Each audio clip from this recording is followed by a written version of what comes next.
Friends, welcome back to my channel Reena kitchen point channel में आप सभी का बहुत बहुत स्वागत है। एक बार फिर से मैं लेके आई हूँ बहुत ही टेस्टी स्पाइसी चटपटी सी रेसिपी।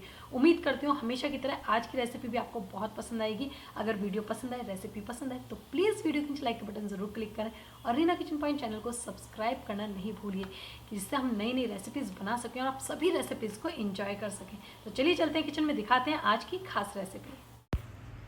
तो गाइस, आज हम आपके साथ शेयर करने जा रहे हैं बहुत ही टेस्टी यम्मी सी खट्टी मीठी चटनी की रेसिपी। और ये चटनी यूपी में बहुत ज़्यादा पॉपुलर है। तो यहाँ पे इस चटनी को बनाने के लिए हमने ली है प्याज, और मैंने 2 प्याज लिए हैं जिसे बहुत महीन कट कर लिया है, क्योंकि आप देख रहे हैं सामने कि मैं इस चटनी को बनाने वाली हूँ ओखली में, इमाम दस्ते में, इसे मिक्सी में नहीं बना रहे हैं। तो इसमें ये बहुत अच्छा फ्लेवर देता है, चटनी बहुत ज़्यादा टेस्टी बनती है। तो प्याज के साथ साथ हमने लिए हैं यहाँ पर 3 हरी मिर्च ली हैं, उन्हें भी महीन काटा है। तो हमें यहाँ पे प्याज को बिल्कुल सॉफ्ट करना है, पीस के पेस्ट नहीं बनाना है। अगर पेस्ट बनाना होता है इस चटनी का तो हम मिक्सी जार का भी यूज़ कर लेते, लेकिन इसे हमें सॉफ्ट करना है, कूटना है। तो इसीलिए हमने छोटी छोटी प्याज काटी थी। उससे क्या होता है कि इमामदस्ते में जब आप इसको कूटेंगे तो ये ज़्यादा उछलेंगी नहीं, ज़्यादा बाहर नहीं आएंगी। छोटी प्याज जो है बहुत आसानी से सॉफ्ट हो जाती हैं। तो कुछ इस तरीके से हमें प्याज को करना है, एकदम पेस्ट तैयार नहीं करना है, इन्हें सॉफ्ट करना है।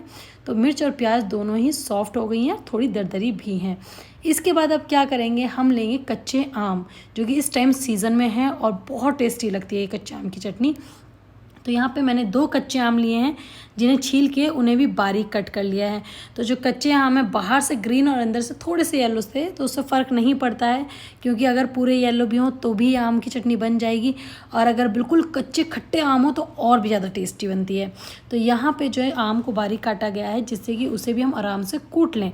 तो यहाँ पर आम को भी मिर्च और हरी मिर्च के साथ कूटा गया है। पहले हमें सिर्फ इन चीज़ों को कूटना है, बाकी मसाले ऐड नहीं करने, क्योंकि ये पानी छोड़ देगा।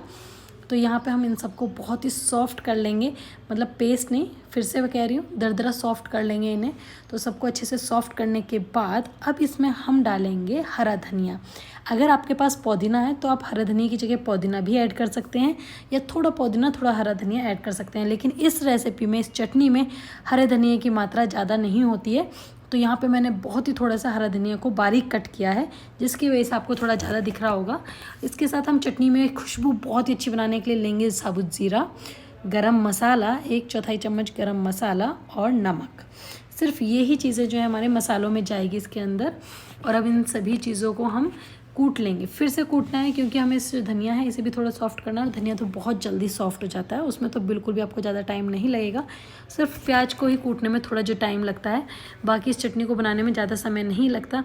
तो धनिया को भी अच्छे से मिक्स कर लीजिए इसमें थोड़ा सा कूट के, और जो ये मिर्च मसाले वगैरह हैं ये भी यहाँ पे ऐड कर लीजिए। अगर आप काफ़ी स्पाइसी खाना चाहते हैं तो इसमें आप रेड मिर्च यानी कि लाल मिर्च भी ऐड कर सकते हैं। लाल मिर्च, क्योंकि जो ये चटनी हम बना रहे हैं ये खट्टी मीठी बनेगी, बहुत ही यम्मी, बहुत ही टेस्टी। यकीनन आप बार बार इसे बनाना चाहेंगे। तो यहाँ पे सब चीज़ कुटने के बाद, मसाले डालने के बाद, अब जा रही है यहाँ पे शक्कर यानी कि आप ये कह सकते हैं जो गुड़ को पीस के पाउडर बनता है उसको शक्कर कहते हैं। अगर ये नहीं है तो आप कुटा हुआ गुड़ भी डाल सकते हैं। अगर वो नहीं है, आप चीनी के साथ बनाना चाह रहे हैं तो आप चीनी भी इसमें ऐड कर सकते हैं, ब्राउन शुगर भी ऐड कर सकते हैं। तो यहाँ पर मैंने शक्कर ली है जो कि ऑलरेडी पाउडर होती है, तो वो बहुत ईजिली इसमें मिक्स हो जाती है। तो मैं शक्कर को भी इसके अंदर मिक्स कर देती हूँ। शक्कर को हमें उस क्वान्टिटी में डालना है जिसमें आप मिर्च डाल रहे हैं, यानी कि मिर्च और आम और शक्कर तीनों बराबर मात्रा में होनी चाहिए। यानी काफ़ी स्पाइसी भी होनी चाहिए, काफ़ी मीठा भी होना चाहिए और काफ़ी खट्टा भी होना चाहिए, तभी चटनी बहुत ज़्यादा टेस्टी बनके तैयार होती है। देखिए अच्छे से कुट चुकी है, अच्छे से तैयार हो गई ये चटनी। तो मैं आपको दिखाती हूँ इसको हमें कितना दरदरा रखना है। ये जो चटनी है कुछ इस तरीके से दरदरी दिखाई देनी चाहिए, जिसके अंदर प्याज भी दिखाई दे हल्की हल्की, आम भी दिखाई दे हल्का हल्का, और इसके अंदर हरा धनिया भी दिखाई दे हल्का हल्का। तो ये इतनी जो मोटी टाइप में होती है, थोड़ी सी दरदरी, तभी इस चटनी का ओरिजिनल टेस्ट, ओरिजिनल फ्लेवर आता है। और इस चटनी को सबसे ज़्यादा पसंद किसके साथ किया जाता है? दाल के साथ। जब गर्मी का समय होता है, गर्मियों में कच्चे आम आते हैं, तो ज़्यादातर हम लोग क्या करते हैं, दोपहर के सीज़न में हम लोग बनाते हैं दाल वगैरह, या सब लोग चावल दाल ये ट्राई करते हैं। तो उसके साथ आप दाल के साथ, कोई भी दाल हो, दाल के साथ आप ये आम की खट्टी मीठी चटनी ज़रूर ट्राई कीजिएगा। यकीन है मुझे कि आप सबको बहुत बहुत ज़्यादा पसंद आएगी। यूपी की ये कच्चे आम की खट्टी मीठी चटनी बहुत ज़्यादा पॉपुलर है, बहुत ज़्यादा टेस्टी बनती है। तो मैं उम्मीद करती हूँ आप भी अपने किचन में ज़रूर बनाएंगे। वीडियो पसंद आए प्लीज़ लाइक शेयर कमेंट करें।